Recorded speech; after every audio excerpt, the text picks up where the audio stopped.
Darkness and light, it has to be set, the frequency, the shades have to be set at a very specific opacity. So if the darkness is set at a very specific opacity and the light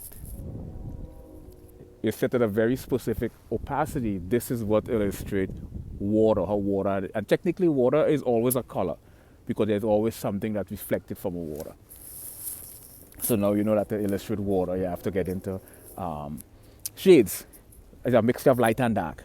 Light and dark. You would notice that if you put a very mild version of darkness, if you took a dark shade and you implement a very mild version of that dark shade on, let's say, an object, you will notice from a digital standpoint, you will notice it creates a ripple effect.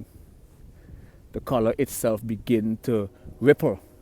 And when you zoom out, you begin to see a three-dimensional illustration of the ripple effect in water on a two-dimensional surface, and it's a fascinating phenomenon. What caused this three-dimensional interpretation or the optical illusion in the eye is because the darkness that's used, that darkness